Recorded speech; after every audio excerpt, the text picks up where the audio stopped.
I want to begin this video by saying this. I think Mr. Pikachu is going to grab Ilka by their throats and take them out back and blast up a storm, not because of how intense and amazing this tournament was, but the level of patience that 1,000 plus players had to endure to solve connection issues during a period in this tournament. I competed in Pokemon Champion's first ever official VGC regional here in the US in Indianapolis. This was my first ever time competing in person, and I ultimately finished 5-3 at this tournament, ranking me amongst the top 256 players. The tournament itself nearly reflected that of an international tournament, with over 1K players competing in the Masters division on an average basis, but my god was this competition stacked with insane players like Joseph Ugarte, James Beck, Paul Chua, Lorsi, Aaron Zhang, his brother Brendan Zhang, Colin and his buddy Raga from the Battle Room, Alex Underhill. You got YouTubers as well that were competing for the first time in a while that don't typically compete in VGC, like PokeAim, which I met. He's so cool. And plus Wolf Glick. And then there's me, the guy who decided he wants to try out competing for the very first time. The tournament where we saw a huge shift of development changes in the meta, and everyone wanted to come in prepared to take on Zard Y. What did I bring? Zard Y. But why? Because it still won the tournament overall and is the best Mega Evolution in Regulation MA, baby. Don't take that seriously. I'm kidding. But with my record, I'm honestly super impressed with myself. I've been a spectator of VGC for a very, very long time back at the start of Pokemon Black and White, so I would say my mindset in battling is that of a veteran, but I just was never given the opportunity to put that into action. In hindsight, anyone coming to this regional and it being their first time, then it's super acceptable to indicate to yourself that this will be a super hard tournament to push through barriers. It's a new game, new format, new Pokemon, and with about 2 months to prepare, there is still yet to be something to be found in this format for it to be considered solved in quotation marks. I still think we are a long ways away from determining the Big Six of this format, but for those who don't know what the reference of the Big Six is, this was something that was back in Generation 6 where nearly everyone was running the most OP core of Pokemon on their team and things just being on a 50-50 to perform on top. I wanted to make this video to talk about my experience as a first-time competitor, and I hope that this can be helpful on what you can expect if you ever decide to sign up for yourself. So here we go. First things first, I found registration to be super easy to do. You just identify the tournament that you are planning to attend and make an Arcanine account. You'll need information like a Play Pokemon ID as well, so you just go to Pokemon.com and make an account on there as well, and make sure that you fill out all the information on there correctly and accurately.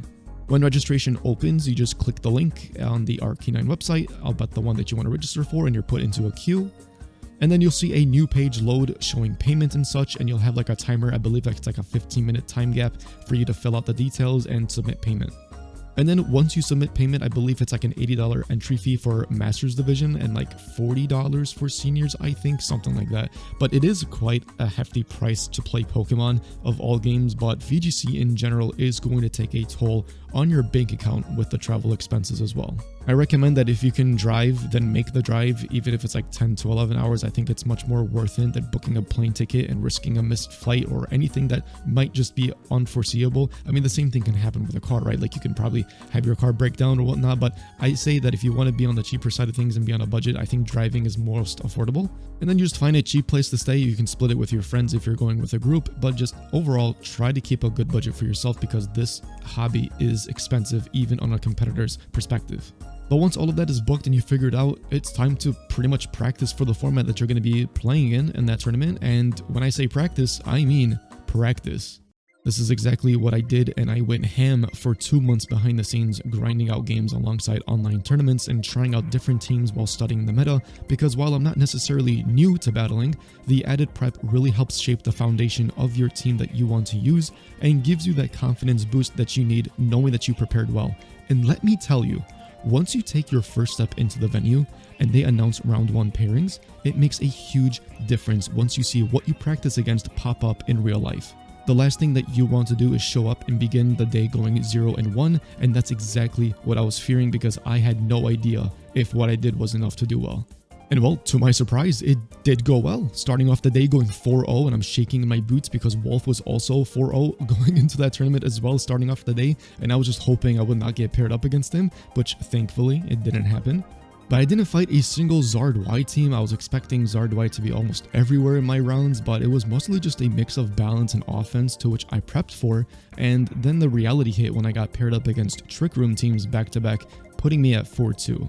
And the one thing in Pokemon is that there is no perfect team at all. You will go up against something that just shuts you down completely, and well, that scenario was it for me. But I didn't let it discourage me. I just took notes and moved on, but winning my round 7 and then round 8 was just super close, having me fall short of day 2. But I really wasn't discouraged once I let the emotions filter through. I did really good. In hindsight, I was able to perform better than others that I thought I could never do, and it was very, very humbling, and just a humbling experience overall. Knowing that I have what it takes to potentially make it to day 2, and next time that is going to be my goal for going to my next VGC event, but I'm not sure when that will be, but I'm definitely going to be ready for that. But from my experience, keep your cool during your set, even if you're at a disadvantage, greet your opponent kindly and just have fun regardless with the matchup, because this tournament, it's RNG heavy, and that is just a huge factor for these tournaments in general, and you have to accept the RNG as a fact when you're competing.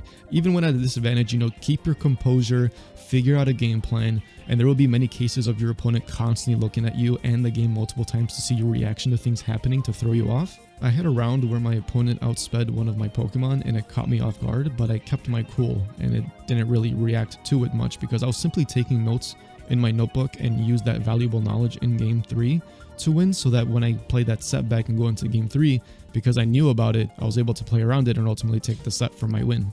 It's scenarios like these where I found that note-taking really helps, because sometimes I just forget who I lead with and I need to reference my notes on what I did and if any special things happened during the set. But you don't need to take fancy detailed notes. It can be very basic stuff. For me, I literally just wrote what my opponent's teams were and what we led on both sides for each of the rounds during the set, and if anything special, like any special interactions happened that I should remember when I go and play the duration of the set, basically. Overall, there is food that you can buy at the venue. I packed protein bars personally because I don't really like eating full meals when doing something. That's just me. But I made sure to stay hydrated, of course, throughout the day. It's a long day of competing and fatigue can build up, so take care of yourself throughout tournament play. There are also side events and activities that you can do to keep yourself busy, and there's vendors to check out to buy Pokemon merchandise like cards or plushies and such. And there was an instance where the bathrooms in venue water weren't working, but holy smokes, did this get blown out of proportion on Twitter. I feel like there was just a lot of overreaction to the situation. There were other bathrooms and water stations outside of the venue that were literally everywhere that you can just walk to in case you needed to use either or. And I think it was just a matter of people just getting really tilted during tournament because they were waiting for such a long time, and there was a huge delay because of connection issues for round 4, and people were probably performing poorly and they just wanted to vent out their anger, but I didn't find any issues with it. So I really felt like that part of the experience wasn't really a negative in my eyes, because I knew that something would probably set us back, not to this degree, but I knew something was going to happen, right? Not everything's going to go as perfect as what one would hope for. Now, depending on your performance in the tournament, they'll give you like a Pokemon pack, and I think someone left theirs on their table, and I think they said they just didn't want it. Yeah, I made sure, no, they didn't want it, so I just grabbed their pack and I opened it for myself when I went back to my hotel room that day. And I pulled a full art Mega Lopunny EX and a full art Switch trainer card, which was pretty cool. And then if I'm not mistaken, I think the Switch is a card that the TCG players are using.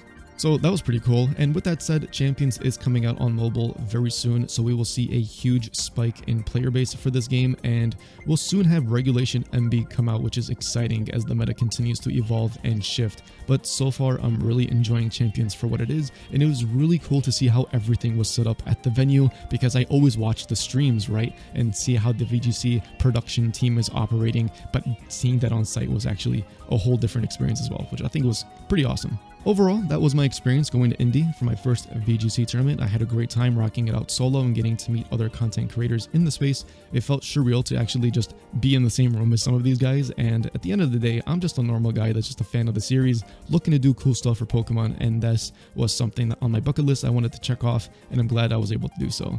I'm going to set some small goals for myself for these tournaments and see if I can achieve them and go from there, but in the meantime, I think I'm just going to be doing what I'm doing, preparing for my next event, and rocking it out from there, and I'll bring you guys along with me if you guys are interested.